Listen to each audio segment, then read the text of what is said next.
Hello and welcome to Design for Musicians, my little part of the internet where I'm going to be documenting some conversations that I have with designers in the music industry. In this first episode, I'm going to be talking to Gerhard Kühne, aka Hardy, who is a designer, photographer, podcaster and drummer from Hamburg, Germany. By day, he's pushing design and e-commerce at Otto, and in his spare time, he's working with some of the biggest names in the music and drumming industries, such as Greb, Jost Nickel and Meinl, just to name a few. I reached out to Hardy a few years ago when I saw the cover that he designed with Greb for Grapefruit 2. I just wanted to know more about the cover, so I sent him an email and we set up a call and we talked for a few hours about design. And little did I know at the time, that was kind of the spark that set off this whole idea of talking to more designers in the music industry. This most recent conversation was somewhat of a reunion or catch-up of sorts for us, and we even discuss the importance of reaching out to other designers, making those connections, and even finding people that you can create cool projects with.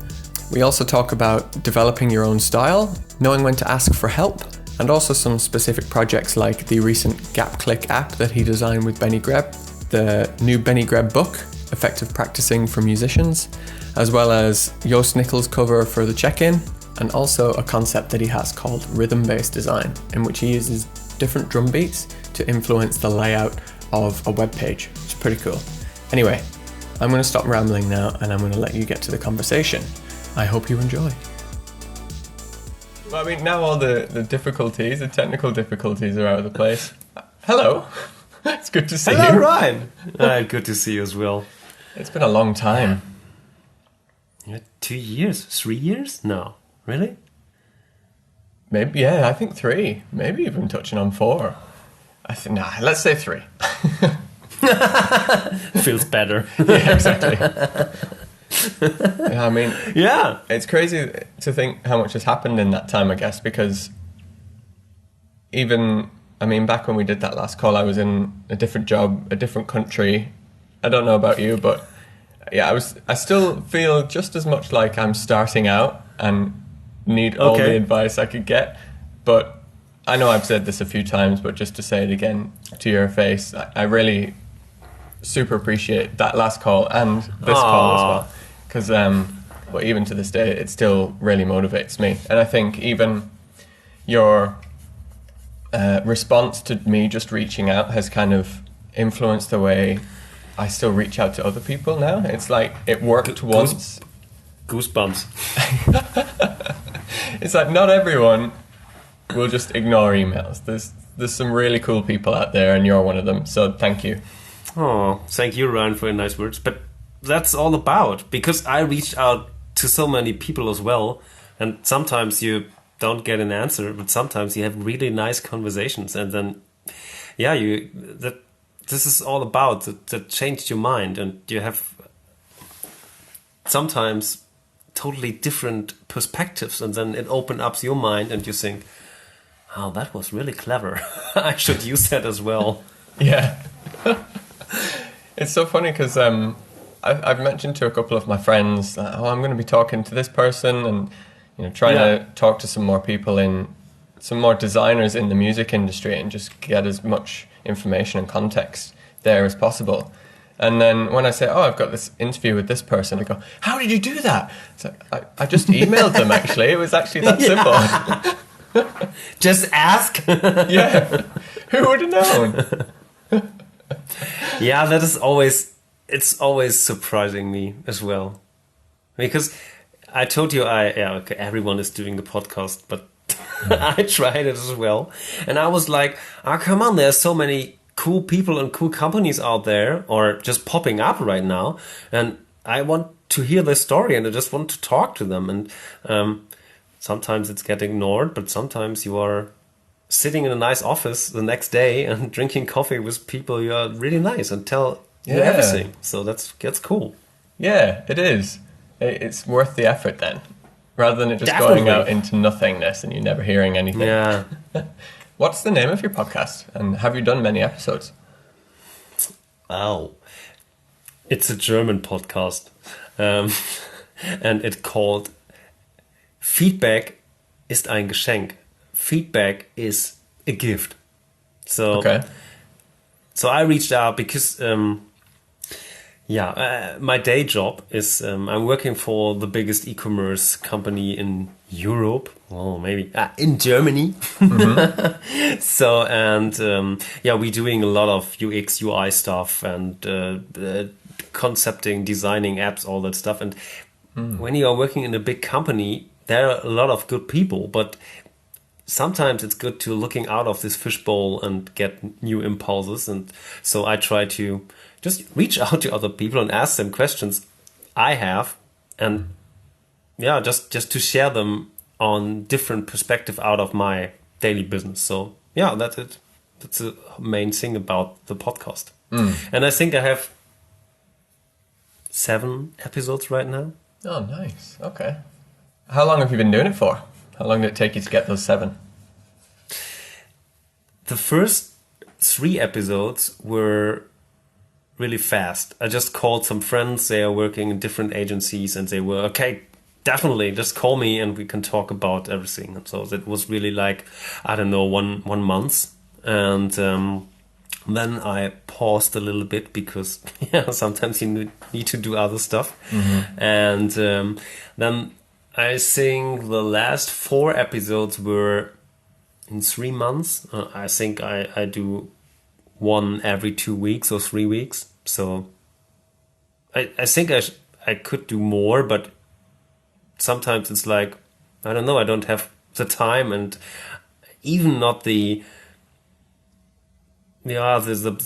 pleasure for doing it in that moment. So it just, when I have a question, I call someone, and then when it fits, and otherwise I just wait for another thing. So there's no pressure on it. It's not like I need to produce a episode every week, all that stuff. So it's more like, when it's fun, it's fun. When not, it's not. That's the really nice thing about it too, that there's no pressure. It's not like it's maybe a primary source of income or something and you need to have this coming in all the time. You need to be reaching out. It's just kind of, if there's a question you want to ask, and then you reach out and something happens and you book it in, and then it all feels quite positive, I would imagine. Probably similar to this, actually.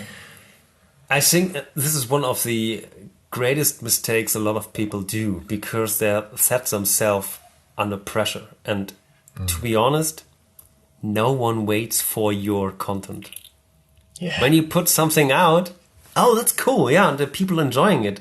But it's not like, when is the next Hobby podcast is coming out? Oh, I can't wait for it. No. Just this. When we're going back to music, it's the same thing. No one would think about that a band is putting out a record every week. So it would be shitty, I think. So it needs time, and it's okay to take the time. Is that something that keeps you motivated, or what would keep you motivated then to keep doing it? So I think I find for myself, I definitely have that voice in my head as well of, no one wants to hear this. There's, as you said earlier as well, everyone has a podcast. There's a million podcasts. Why do you bother reaching out to anyone and just adding to that noise? If you have that voice as well, what motivates you to actually do it instead of just doing nothing? I think for the podcast, it was more like I wanted to get these answers just for me. And I think when I talk to other people and maybe we have a nice talk and we get some really cool answers, why not share it? And maybe I could share it later for other people to just, hey, I talked to blah, blah, blah. You should hear that because it was a good interview about design systems, or I don't know, UI design, blah, blah, blah. And it's more like an archive. It's not to be like the next news show. It's more like just to have it. Yeah. So that motivates me. And I think I told you that in our first talk as well. I try to push a lot of stuff, and sometimes some stuff needs to wait, and then it comes back a year later. And so when you have a lot of balls in the air, you can just play with one comes down first. So this is more like the idea about my system. So I try to push a lot of stuff, and when it needs time, then needs time. And when it needs to be quick, then it needs to be quick. Sometimes it's bad when everything came in one place, but then it's stressy. But so it's more like, but yeah, that keeps me motivated. And so I'm guessing that, you know, all the other stuff that you've done, so a lot of your photography and, say, work with musicians or work in the music industry, is that completely separate to Otto? Yeah, it is totally separated from my day job. And the thing is, when I started my studies, and I started my studies in Hamburg, I studied communication design with a focus on animation and brand. And my idea was, I want to get a really cool job in one of these cool agencies that make cool stuff. And then I recognized, I learned a lot in these agencies and I did a lot of cool stuff, but I started these studies because this was my hobby. And then I recognized I don't have a hobby anymore. And then it was like disappointing because you are using your super hobby power for clients. They are quite nice, but it sometimes gets boring after a time. And then I found, I think after 10 years in the agencies, I recognized I get a little of a burnout, and then I decided I need to define myself. And I thought when I started my studies, it was like, I want to be an art director or a creative director, blah, blah, blah. And then when you are on that point, you try to think about who I am and what can I do. And then I discovered, come on, I'm just a designer. I like to solve problems. And I have a toolkit like tools. I can do photography, I can do maybe animations or UI design or UX design. These are all tools. And then it was more like which tool I want to keep separated from my day job and just use it as a tool where I want to learn more. And photography was the first thing that really keeps me going beside my day job. So did design come first and photography come after? Yeah, good question. I never would call me a photographer. It's more like it's more like I'm a designer and I can use photography to solve a problem. And when you look at my photographies, it often looks like an arranged image, because what really scares me to hell is when someone asks me, "Oh, Hardy, do you like to do a photo session? Maybe on Sunday we can walk around the city and do some lovely shots, and maybe I pose in front of." That scares me to hell because I don't know what to do and what will come like that. And when I do photography for clients or stuff, then it's more like, okay, let's prepare that. Let's find an idea. Let's build a mood board. Talk to the client, and then you have like a pre-visual image or a pre-visual idea, and then everyone knew how to do it and knew what to come. So this is like, it's not unexpected. So do you find that you need to put in that little bit of extra effort, I guess, into the preparation for a photography session more so than, say, a design job? Do you feel more comfortable in either? It depends. Sometimes, no. You have jobs that are more easy, and you did that before. Yeah. Like, I don't know, in photography you have like commercial portraits. It's like you have one setup of light, you have a person standing in front of it, you take a camera, tell them, smile, easy, no problem. And on the UX, UI design jobs, you have the same thing. Yeah, then come on, let's let's design a login screen for an app. I was like, oh yeah, okay. Email, password, submit button. So there's nothing special on these two jobs, but sometimes you need to do something new.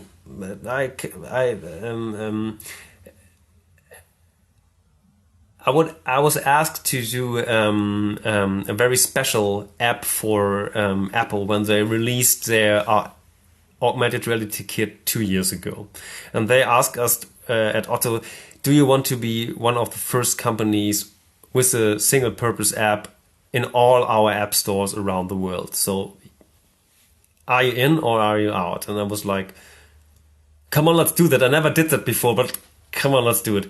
Absolutely. There was a lot of pressure going on because direct calls to San Francisco with developers, and we needed to bring out something in 2 months. So you never heard about that app, but for us it was really like, wow, come on, that was really stressful. But yeah, it works. So sometimes it's good. And the same thing is in photography. When I don't know, I had a session with Bryce Dessner from the National. It's a band, and he's quite famous. And I was there for a job, and I didn't even know that Bryce Dessner were there. And then the client came to me. There's one musician is coming a little bit later, but we need a portrait of him as well. I was like, okay, no problem. And he wants to have his portrait taken with an analog camera. I was like, okay, good, I have one here. So let's do that. And then they introduced me. I was like, oh, come on, I knew him. It's Bryce Dessner. Fuck. So sometimes there's no time for realizing the pressure. It's more like, right, there is pressure now. It's happening and you have to deal with it. Yeah. Yeah, that's cool as well, but sometimes it's quite scary. I think the pressure leads to a high quality output of work anyway, because you're not just, coasting through.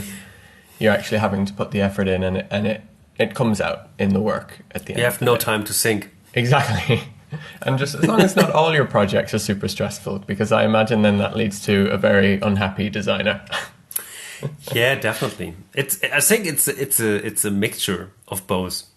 Yeah, I normally like to work in a team, and I realized that I think 5 or 6 years ago, because the years before I always thought everyone and the day job and maybe on my freelance stuff is hiring me for producing the stuff I'm hired for. It's like, you are the UI blah blah blah god, and we hired you for making super cool UI styles. So, and you're only, not a team, just you. And through all my studies, I thought this is always the same. Like working in a day job, they want you as one person to solve the problem. And for the freelance stuff, they hired you as a one-person show to solve the problem. And when I realized that I'm more a guy of like playing in a team, and on the other hand are really shy in talking to other people job-wise, I have no problems to talk to people, but sometimes I get a little bit not stressed but irritated when it comes to talking about should we do it like that way or should we do it like that. It's more like, so okay, they hired you to solve the problem and now you need to talk. But when I started my job at the auto company, there was a really big team and there was no chance to solve one problem by only one people, so one human. So it's more like you need to have a team to solve the problem. And that's where I realized, come on, maybe I should adapt that for everything else. And then I try to build better relationships with my clients and with my colleagues and try to solve stuff in pairing sessions or I don't know, in brainstorming sessions. So, and that is really another level that opens up for me, like 4 years, 5 years ago. So then it was like, it's not so much stress, and it's even more inspiring when you just work with other people and create stuff together. So yeah, and I guess maybe if you're changing up the group of people that you're with as well, and constantly getting different perspectives, and even the working relationship as well. You get on with people, or you connect with people much easier than some, and it's almost fun to just figure out those connections as you work with a new team. definitely, yeah. I agree completely though. I prefer working in a team too, for the most part anyway. Yeah. But I think there's definitely some added pressure, and I'm working on a project by yourself. But I think what I'm finding at the moment is it's actually quite nice to have a mix of both. So have that team dynamic and know what that's like. But then I think more so in my freelance stuff, it's just me. And you learn a lot when it's just you, right? You have to solve everything yourself. You learn a lot about yourself as well, and your style, and that's important. Actually, that's something that I'm trying to work on and get better at, is what is my style, and answering that question, because a bit of feedback that I've got from some other designer colleagues, friends of mine, I'm just currently redoing my website, and that came to a point of I kind of plastered all my work out on one page that I'd done over the last few years for the first time probably, and to see it all next to each other, I then shared that to some friends and was like, hey, if you were to look at my work on a website, you've probably seen most of this for the first time. Which ones grab your attention the most? Because I'm biased. I know which ones are my favorite from working on them, but which ones do you like? And it was really surprising to see which ones they picked. But they were also saying, did you do all these? Because it feels like these have been designed by like 10, 12 different designers. So I'm trying to figure out, if I have a style, do I need a style? But is that something that you actively pursued? Do you want to try and have a visual style, or do you think that's important? I think it is important to have a style, and I think it is important that you are happy with it, and you don't need to put yourself under pressure to be using the latest styles out there. There's one example, and when I ended up my studies, the first platforms for template designs came out, like Theme Forest stuff, and where you could download themes for websites, or even logos or icon sets, or all that stuff. And I think what defines my style is I hate to use templates. I try to build everything from scratch. That maybe is a little bit dumb, because it needs a lot of effort to build something, because I never would program something for a website style, so CSS. That's other stuff. But when it comes to, I don't know, illustration or logo design, for example, logo design starts for me with just drawing of a logo, and then I try to maybe set up, I don't know, a really small black and white, roughly illustration design that is just made out of curves or stuff. I don't know. Yeah. And the same curves and the same lines I use to build icons that fits in this range for this product or this company and all this stuff. And then when you start everything with the same process, then you have a style for it. And it's your style, because that is your workflow. And I think that easily can look shitty, but it also drives your professionality. It's more like, because I had a really good design professor at my university, who tells that you can start with one just one line, and then you just duplicate it, you rotate it, and then you try to build something out of it. And when this little line is your basic starting point for everything, then it will just drive your whole style. And that was like, oh, he's right. Ah, cool. And the same thing is for photography. I do a lot of event photography.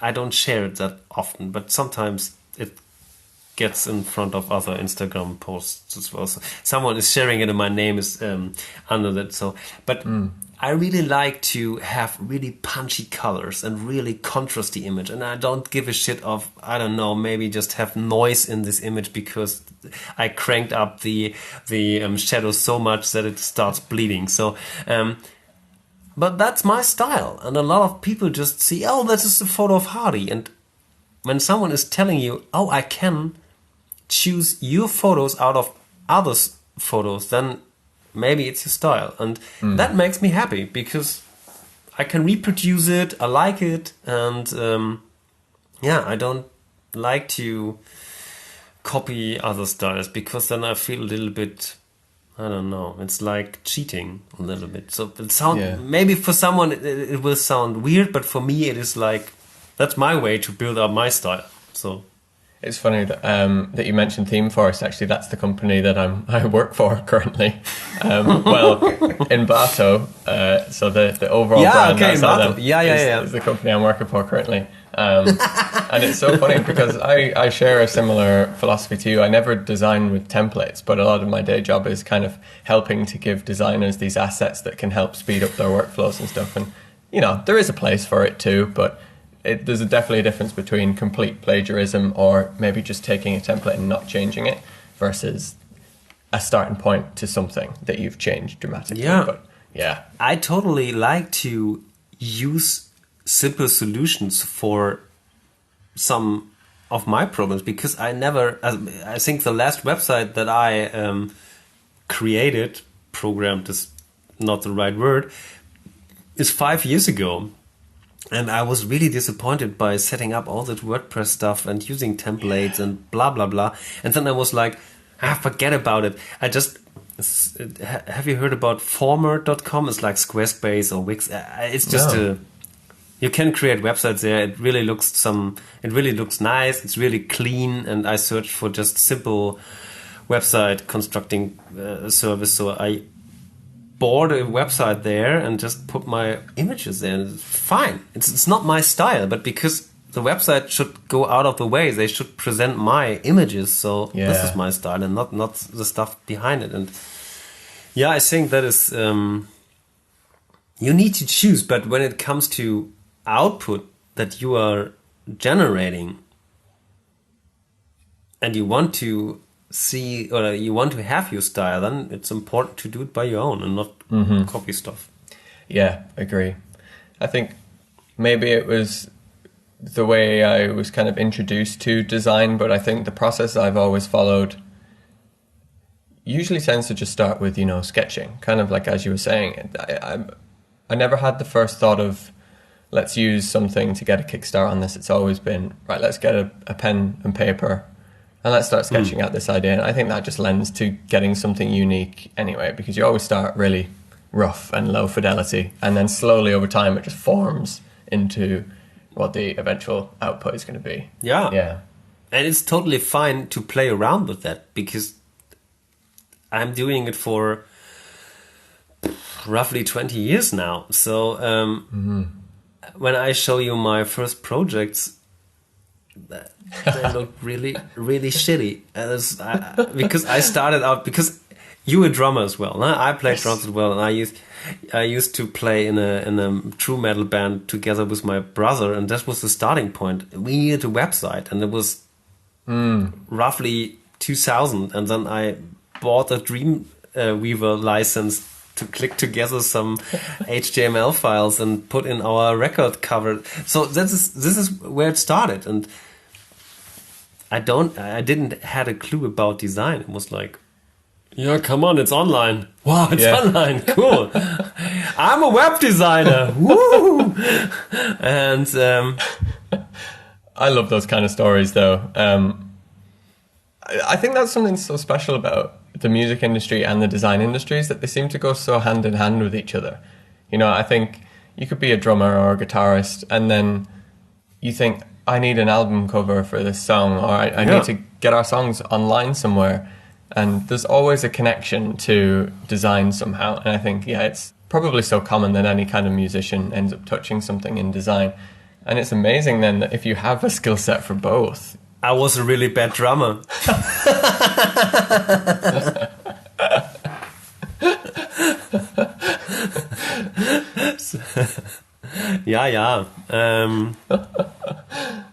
Yeah. But the funny thing is, and that is what I realized later in my career, is I'm not an artist. I'm a designer. I like to solve problems, and I can solve problems by doing graphic design, UX design, UI design, blah blah design. But the thing is, to be an artist, it's totally different. For me, it's like design is solving problems, and art is asking questions. And that is something that a lot of people, I think, mix up too often, because they're thinking, you're a designer, you can draw really cool stuff, and you can, I don't know, do artistic blah. And that it's not, because the problem we had when we were starting as a band was how to get our album in the internet and the cover as well, and tell people that we are playing in the village next our village. So that was the problem, and we solved it by making a website. That was solved problem number one. No one would find it because there was no Google search at that time, so this problem was not solved. But and the other thing is, when you work in an agency, a lot of people think they're artists, but that's not their job. The job is, you are an art director or a creative director. You need to solve problems for your clients. You could ask an artist to, I don't know, draw you a really nice illustration for solving, I don't know, a problem for a landing site or whatever. So you are just combining stuff. You're not creating stuff. When you create stuff, then you may be an artist, but I think there are two different views on that, and most of people think that it's the same, but it's totally separated from each other. It sounds totally hippie-mäßig, but I don't think it does and it doesn't. It's an interesting perspective, though, because I think that's something I flip-flop on a lot, actually. Sometimes I look at my work and, the industry that I want to get into, and I do a lot of album art, and I've got this design background, and I think I do approach it from a problem-solving perspective. But then I look at some of my heroes in the area, like, let's say, Storm Thorgerson, for example, who... Was he a designer? Was he an artist? Was he problem solving something? Or was he just one of these pure, visual people who was just he has an idea and he's like, I'm going to create this because I'm an artist? Or I don't know, because I think, should I be an artist or should I be a designer? And I kind of flip-flop on that all the time. The thing is, I think he was an artist because he worked together with a really good photographer to create all this stuff. But if you are hired, or if you were hired for doing an artwork for a famous band, then your job as a designer is, okay, I want to transport visually the sense of the new album. And I also want to transport the brand of the band, because come on, Pink Floyd was a really big brand, and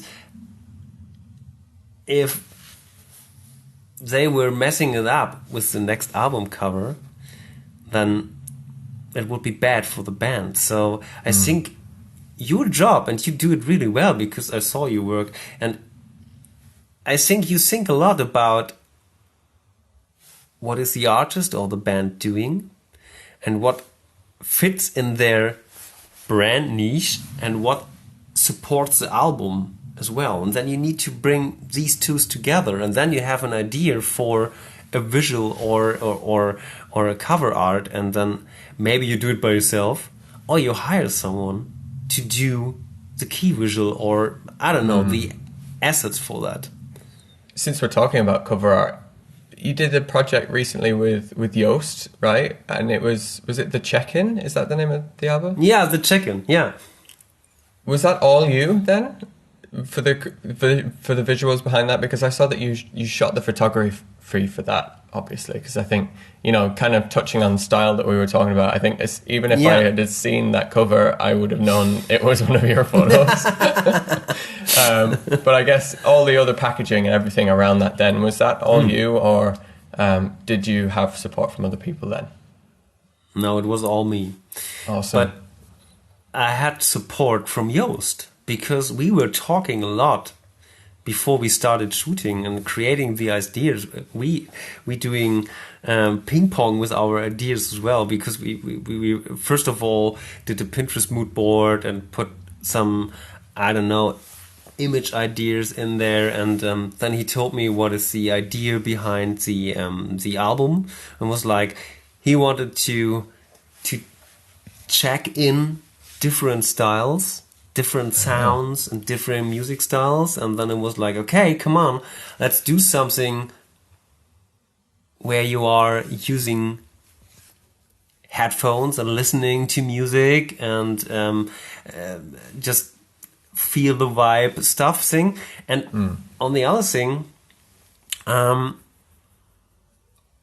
Jost is a guy who is he's a stylish guy, and he used to wear really stylish outfits and all that stuff, and he has a funky style of drumming. So we wanted to bring his visual identity a little bit further, because we started out like 4 years ago, where we did the cover for his book, and it was he was lying on the ground wearing sunglasses, all the stuff. And then that was the next thing. We were doing a shoot for I think Meinl, and we just used a totally blue background, and then it comes these for this magazine cover he wants to wear all yellow and really poppy, really easy colors or simple color setup, and then it starts to evolve. And then for this cover we thought, okay, come on, let's bring it even further. Have the main idea for listening to different styles, but then also shoot different outfits, different colors, and let that pop to each other, and so mix it together. It's the right sentence. Yeah. What I always find surprising when you hear someone explain a concept behind something is how simple an idea can be, but then how far that can actually go.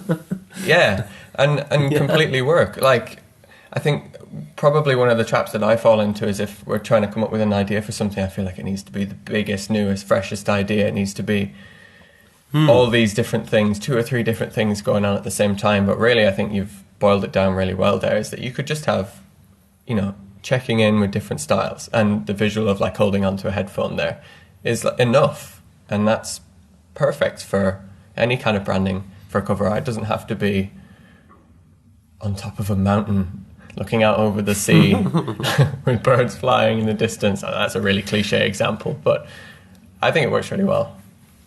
But Ryan, that is something that I totally understand, because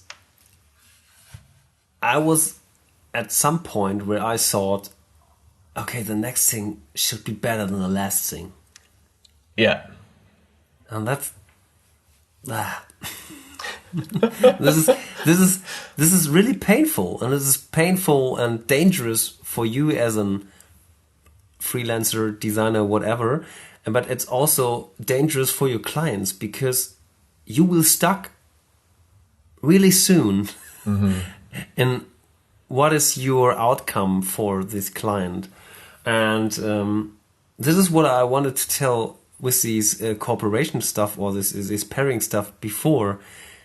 It really helps to just talk to your clients or to find someone else that is supporting you in this job, or to just have someone to just spinning balls and find a way that it makes look cool, or that is, I don't know, bring it to another level, because at some point you're not jumping higher because you have a really, really good standard, and then yeah. That's a really good point. Yeah, there is a ceiling on it, probably. You can't outperform every... But even I think, it is the simple ideas that outperform. Because I think we've gone through... In my day job, we've gone through a few branding projects for whether it be a sale or something that's happening. And the process always starts really broad. And, as it narrows down over time... We look at the final concept, and it's actually it's the simplest thing. And you look back on some of the oldest concepts that were at the start, and they were clearly just too busy. There was too much going on. And then at the end, because of a team effort, we've all come down to this one solution, and it's so simple and it just works. I think simplicity is probably so important. And I think it's hard, for me at least, to see that and remember to focus on simplicity. I get distracted with the mountains. Yeah. Simplicity is always a good thing to ground yourself, but it's always good to have a little bit of pressure. But it doesn't need to be that is every time. It's just a rocket launch. It's more like, okay, I want to do a good job, and I think that's in my day job. We often need to decide, okay, this is our vision, and it looks really good, and it's the best new feature we have ever done, and then we need to discuss this with our technical brothers and sisters, and they tell us, oh man, I don't know, we need to develop that for 1 year, and then and it will cost millions of bucks. So then you need to just shrink it down to, we call it an MVP, yeah. Yes. So a really small product, and then everyone is a little bit disappointed, and then you need to, I don't know, fight for your idea. But the thing is, when you start thinking in small solutions, then you find a solution that is really good for everyone, and it will work, and it will just not disappoint you. So and this is something I really like, because you can have a vision of something, and it is like boom, far away, but then you grab the coolest piece out of it, and then you try to focus on that and make that little thing really, really cool with all your pressure you have. And then you have something this is really nice, and it works for everyone. And I think this is the idea you're talking about. A small idea, maybe it's small, but if you try to just make it really special, then it is a lot of effort as well. I love that. Yeah, that's a really good point. I liked just the visual of you doing that there as well, is that it's almost like if you had something that's way too complex, if you just focused on one idea and just blew that up instead, that's actually probably what you need. Yeah, and then it's sometimes it's really it doesn't stress you, because I think stress is really making you ill, and it should. Yeah, we all want to have fun when we build something, products or art or whatever or what else. So this is the most important thing, to find small pieces. This is like you could handle it, and not it's just too big for you, and maybe you need to hire more guys or more ladies to do that.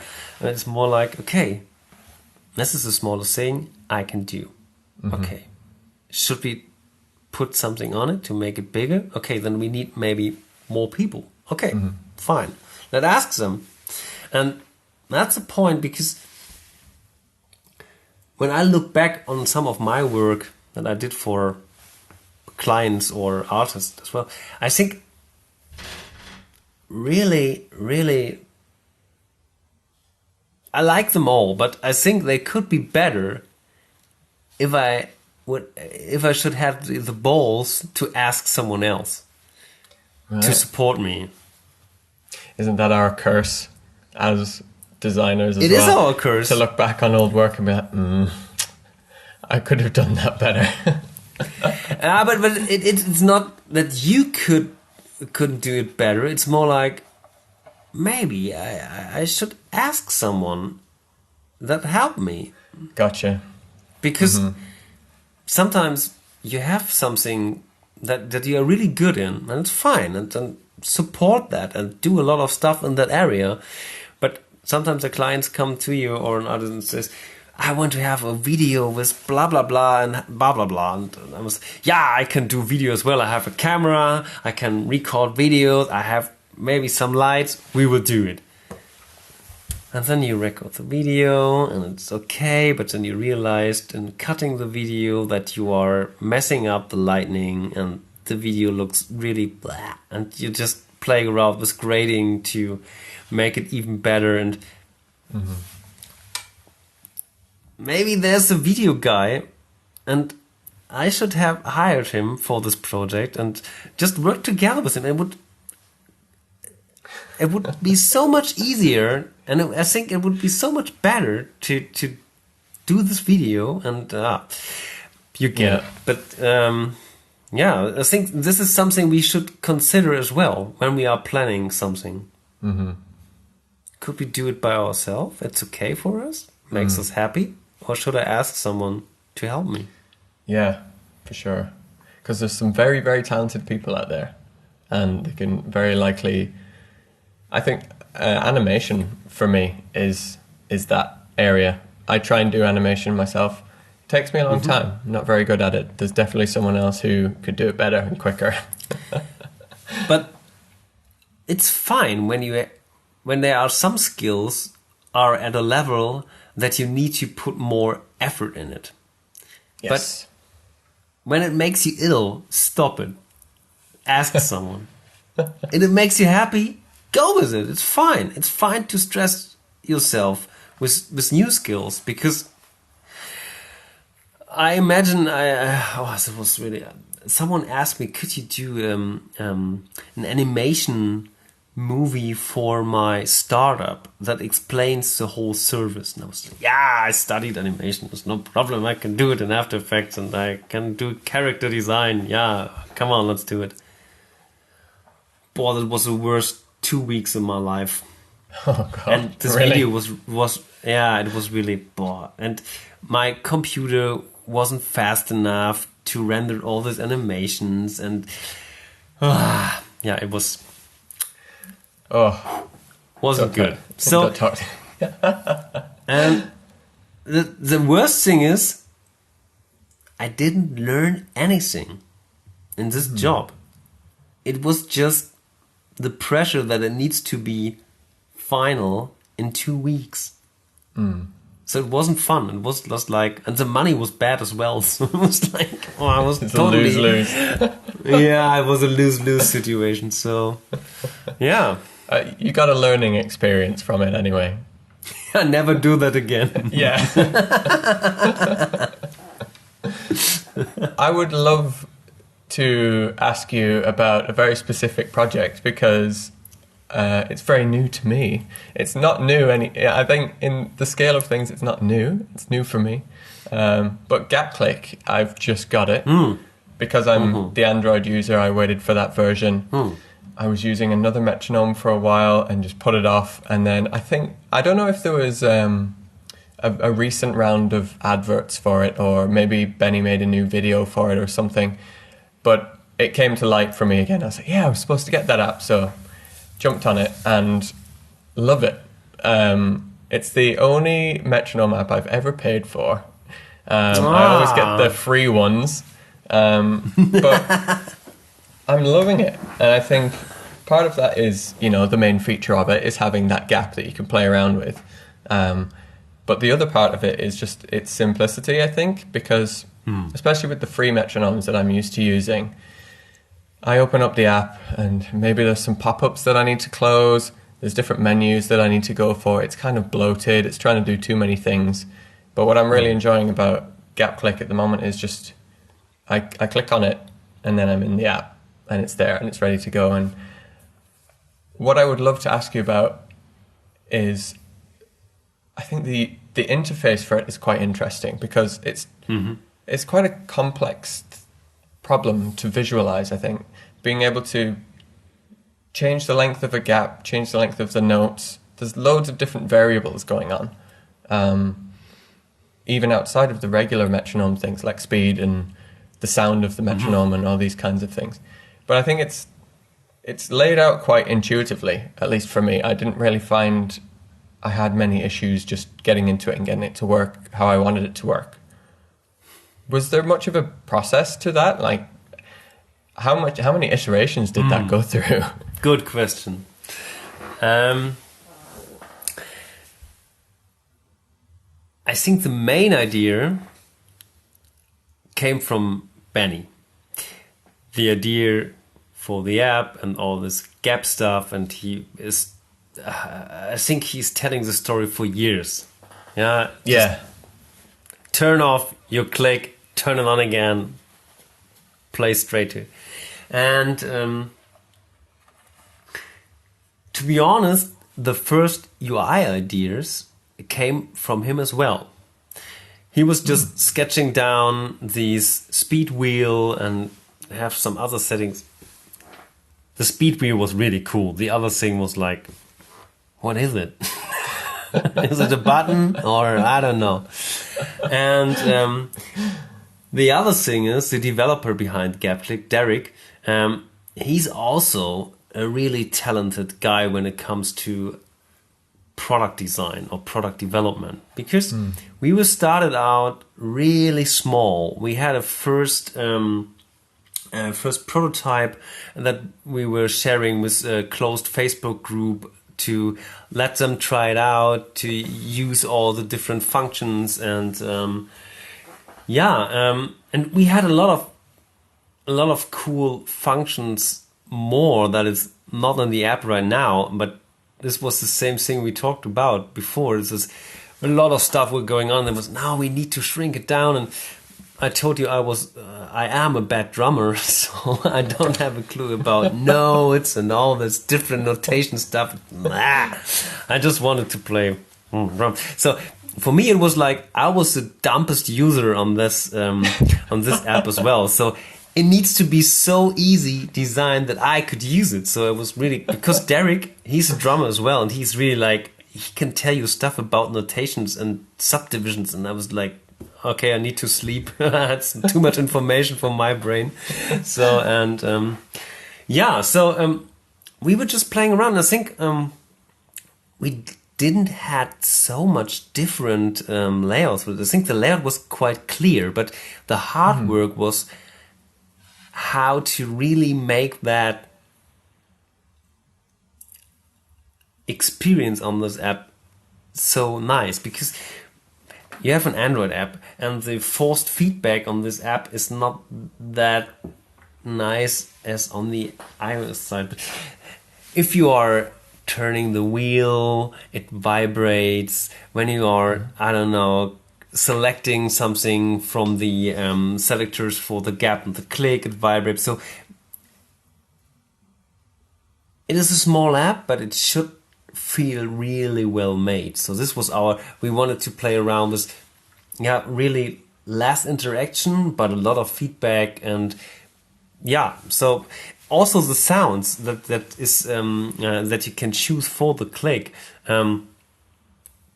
Benny recorded them all by himself in his basement. Ah. So it is like we wanted to have really good click sounds, and we don't wanted to buy them. And he was like, I can record that in my basement. So yeah, come on, no problem. And I think that is really another small thing you put on your cake that makes everything like, it feels different. And I think we were worked on that app for 1 year, and not while we are really stressed in our schedule. This was more like we were putting out a lot of different versions to all the test users, and they were all and we had some, I don't know, some timing issues and all that stuff to figure out how the gap fits to the click patterns and all that stuff. So we needed to play around a little bit with all these different versions. But when it comes to UI, I think it was just 1 week that we have figured out how is the layout and what are the main settings. And then we're just shrinking it down a little bit. So okay. That's really interesting. And then we decide. Yeah, and another thing is Derek. I think it was his first app where he started to develop Android apps as well, because he's an iOS guy. And then he told us, okay, the Android version, I don't know, but I want to do it. And we were like, can you do it? Yeah, I will do it. Are you sure? And then he did it, and it works well. Wow, well done, Derek. Yeah, I would have never known. I mean, I don't have the direct comparison of the Apple version, so I mean, I would never know. And maybe I could just stay oblivious to it. But it feels really solid to me, and it feels really well made. So well done, Derek. Definitely. Was it just you three? Was it you, Benny, and Derek? Yeah. Wow, that's amazing. And about a year. Okay. Yeah, about a year. You could do it faster, but it's just like, Benny, he putting out stuff, and most of the stuff he's putting out is high level stuff. And we told ourselves, come on, it should be a really nice, small, single-purpose app, but it should be on a good level. So it needs to feel professional. It sounds weird, but you understand it, right? So we all did what we could to make it really a nice, easy experience with that app. So, and the main thing is, hopefully, it helps a lot of drummer or other musicians to get a better timing. Otherwise, it's useless. So, well, I do like the fact that you can just set it as a regular in metronome. That the gap does not have to be in it. But I can't say that I haven't had it for very long, maybe a couple of weeks at most, and haven't used it a ton of times. But I can't say with that time that it's improved my timing yet, but it has made me very aware of how off time I am when that click disappears, which is probably a good starting point. It is. I use it a lot with my kids because they used to play drums, they used to play guitar, but it's more like they don't have a clue, they just shred. Yeah, but that's okay for me. They should just play around with different instruments. It's fine. But the thing is, when I start this metronome app, and it's always a nice game. Yeah.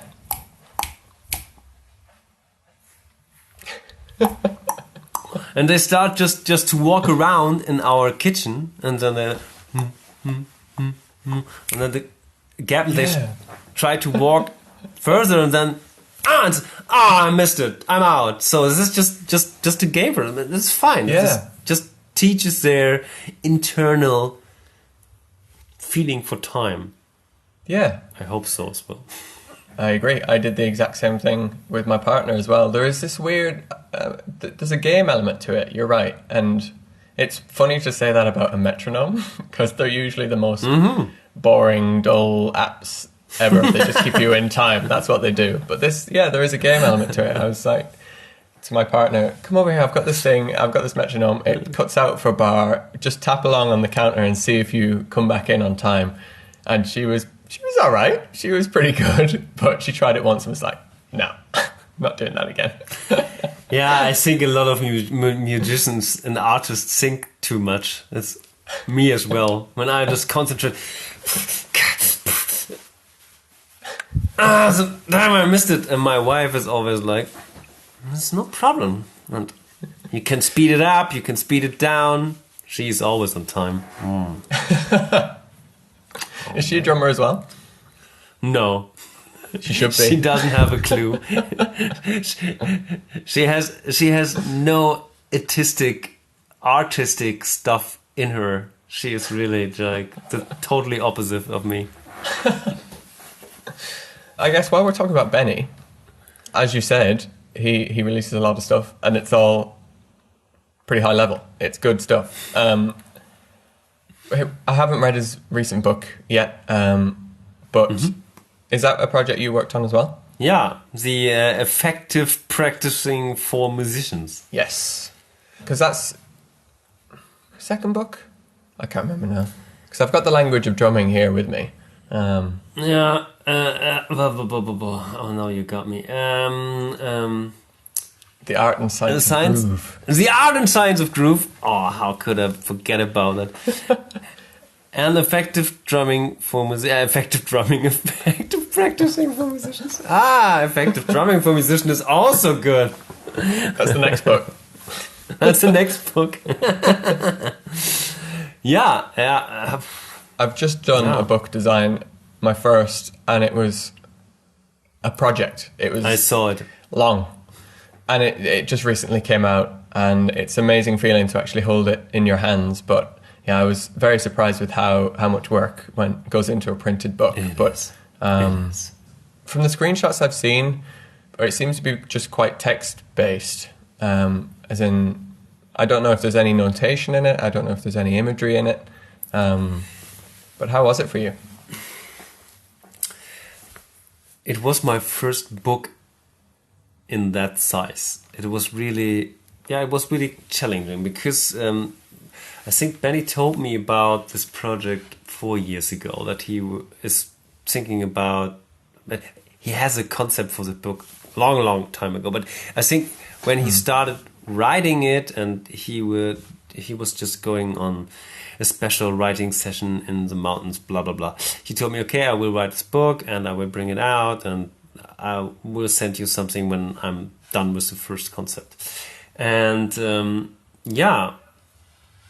I never did a book like that before, because normally when I do books, it's more like, even for drum books, it's more like I do an editorial design. Yeah, I define some headlines, copy text, maybe some icon sizes, maybe the cover, blah blah blah, and then there is an editor who is just doing the whole layouting for every site based on my editorial design. So the main work is on his side, and I just could just do.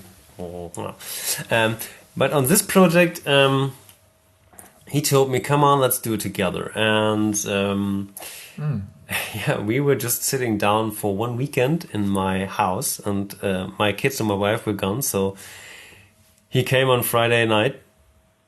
We got drunk and played a lot of Switch, and then on Saturday morning, okay, here's the text file, and there was an editor from I think San Francisco. I don't know. She was really, really good, and she was really teaching me stuff as well. But she was like in charge of just reading all the text, just make the quality stuff for when we are ready with the first version. So Saturday morning, I opened up InDesign. I prepared some stuff in InDesign, the book measurements and some pre stuff for the headlines and the copy text and blah blah blah. And then we were just putting it all together. And Saturday evening, I think we had the first version. And then when Benny was going to sleep, I started to doing some illustration, because we had some small illustration and some small notation in it, but not that much, maybe 20 illustrations, really small things, easy stuff. And Sunday morning, we got the first quality check from the copywriter, and then we started opening it up, doing all the stuff, and then then we did all the interlude stuff and text. So I think on Sunday we were fine with I think 90% of the book was finished, and then we did some. But it was really good prepared on Benny's side. He was really like, I knew which illustration comes on which side and blah blah blah. So I was just in charge of doing the just put it all together stuff. But I think what was really challenging was the cover design as well, because Benny had this idea of it needs to be a hardcover book, and it should have the style from, like really novels with nice texture and some bevel in it and extra colors and all that stuff. So really, as we call in Germany, the big round through the Haver. Die große Hafenrundfahrt. This is a German sentence. Forget about it. So it was really like, I want the best cover. And so, and it was quite difficult, because we were searching for a printer who could do it. And because we have these 3 or 4 different layers for the title, it was quite challenging for him to produce all the stuff. The right color, because Benny has his own green, Pantone stuff, so he needs to figure out how to print that and then do the bevel stuff and do another color and blah blah blah. So I think there were 4 or 5 test prints involved before we reached the final product. Even selecting the paper and looking through the light, is it too thin or is it too big, and is the color nice, blah blah blah. And it was cool. It was a really good process, because after that the final product, it's cool, it's good, and everyone loves it. It makes me want to actually hold one now, because it feels like there's a lot of small details, especially in the cover too, like that probably images online just don't do justice. And then I'll hold it up to the light and I'll be like, judging your paper choice.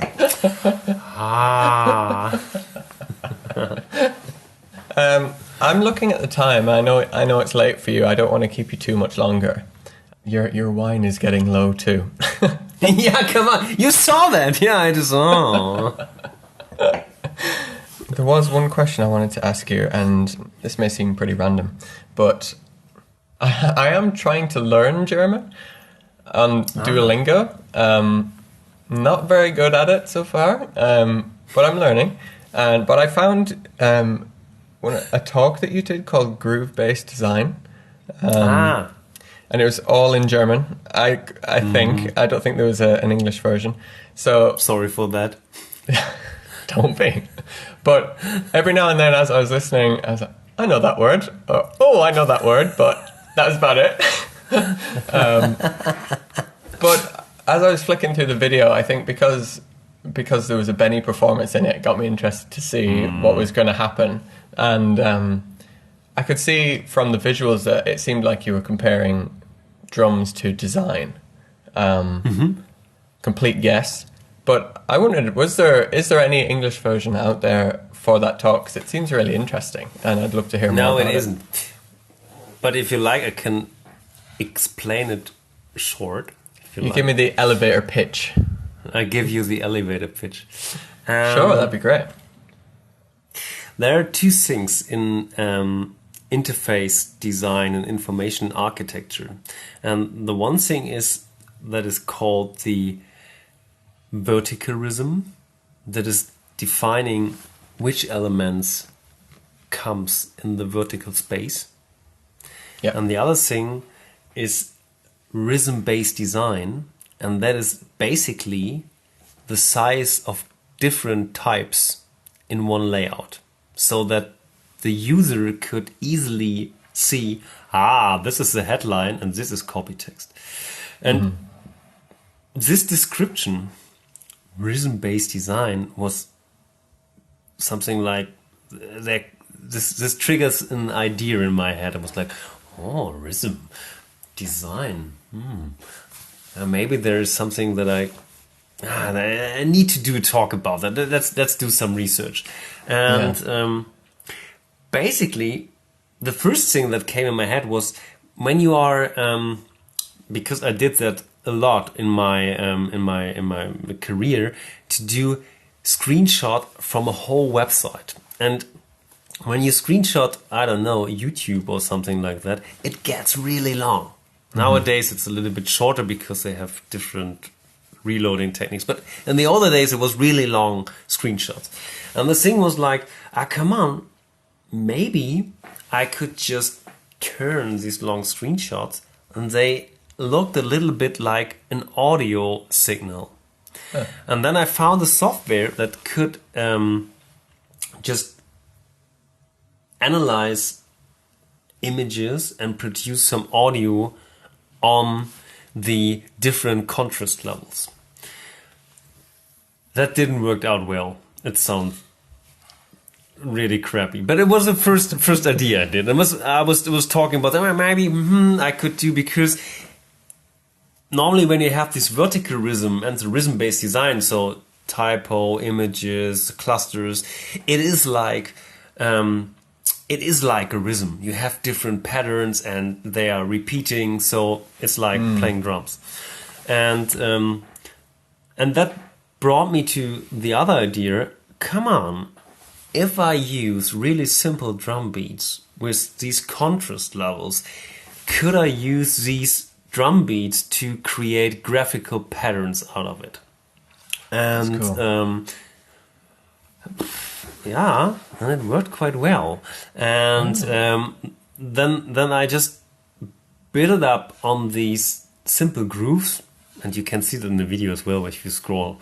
I built some contrast levels out of snare drum, bass drum, hi-hat, and then I just moved the drum beats 90 degrees and used it as a layout for different styles. And then I built it Grundlinienraster, a bass grid out of it. So I produced the bass grid out of these graphical patterns, and then I tried to put content on it. And the main thing is that because in the talk I tell a lot of people, come on, all the websites are really quite boring. They use really simple pattern, and it is really hard to focus on the content for the users when there is no, when the pattern is too easy, you get bored and you fall to sleep because it's like Autobahn, stuff like that.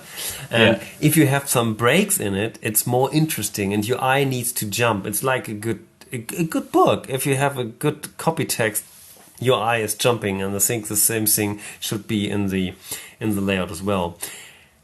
Yeah, at the end of the talk, I tell everyone, come on, find your favorite drum beat or song and try to put something on it. And just every time when you start to design something, think about a song. There's a chorus, there is an interlude or a solo section. And if you just put it into really long design stuff, it's nice for the reader because there are surprises in it. I love that. So this is not the elevator pitch, but it's the idea behind this groove-based design talk I did. So yeah, it's the stuck in the elevator pitch. Stuck in the elevator pitch. Yeah, I love that though. I think obviously I couldn't understand. Well, I understood a few words from the talk, but I think I got the basic gist of it from the visuals, and I could tell enough from that I got that interesting connection. It was thinking about the two together that I'd never made before. And that was what made me want to ask that question, because it's super interesting to think about those two things together in that way. And I guess it is flipping the axis of it that makes it actually work together. But it's so true. It's like the hero section for your website. The first thing you see, that's the intro of your song. It is. Yeah, come on. You need to have fucking drum fill on the front page of your website. In your face, and then you could be going for the ballad section. But but you get it. But I think right now, because in my day job, everything we do is mobile centered because everyone is using their phones right now. But it works on that as well. If you are looking at, I don't know, an Instagram feed, it's fucking boring. No one just scrolls down this feed. Everyone is using the stories. Why? Because the stories are made by humans and they are not following the same pattern. Okay, it is a story feature pattern, but in this story, the content is quite different and always surprising. You have videos, you have animations, you have GIFs going on. So there's a surprise after every story. And I think this is something in our human DNA that wants to be surprised when it just watching content or stuff. I don't know. Maybe I need to get more wine. Well, I do have one final question for you, if you will indulge me a little bit longer. The reason why I reached out and, kind of frame this in the way that I did is because I wanted to get more information on designers in this music industry. That being said, you work with some pretty big names in the music industry, especially with drumming, like Jost and Benny and Meinl and all these huge names. I presume it wasn't always the case, but if you had advice for anyone, or me specifically, how did you transition into that world? Did you make an active attempt to say, okay, I'm going to start working with these clients? Or how would you approach that? And I guess, do you have any advice for someone who wants to work more in the music industry? How do you get music industry clients? In my case, it was just luck.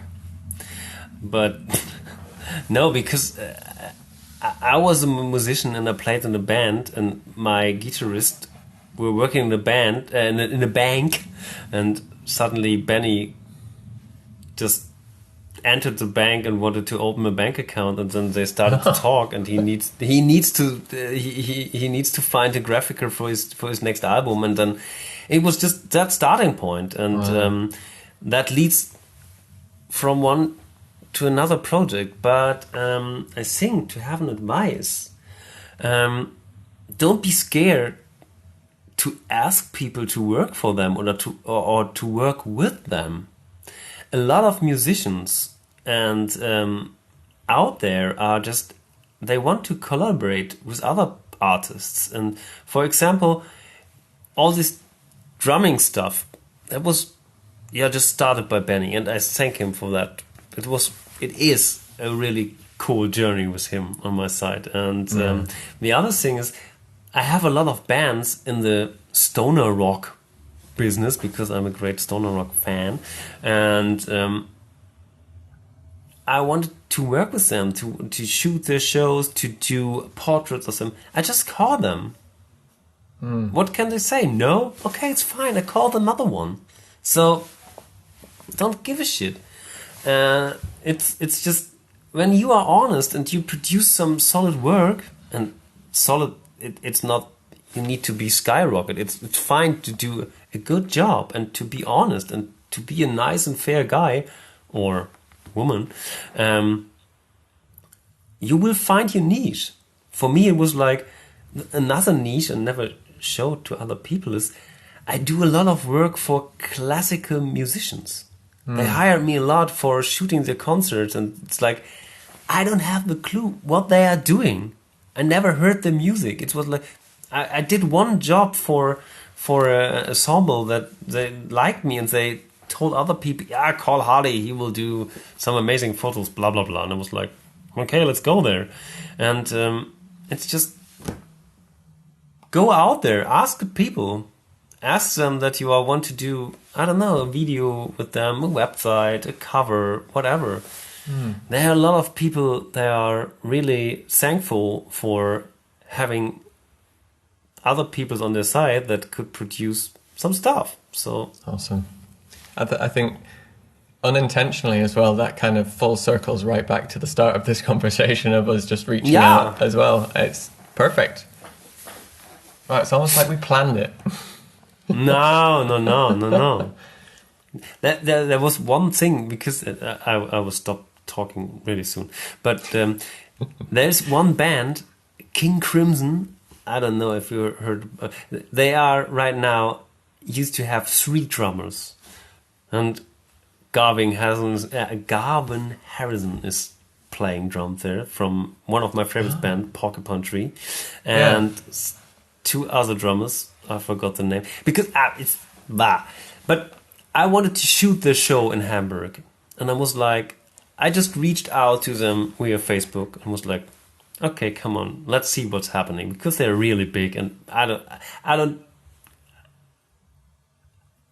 thought, okay, no one will call me. It's just like I asked them, and then I got a message from Tony Levin, who's really a famous bass player. He played with all the Dream Theater guys and blah blah, and he's playing at King Crimson as well. And he was writing me back, Hardy, I'm very sorry. I love your photos, but I'm the only guy who doing all the documentary photographs in the band. So sorry for that, but I put you on the guest list. I was like, okay, cool. I can go for free.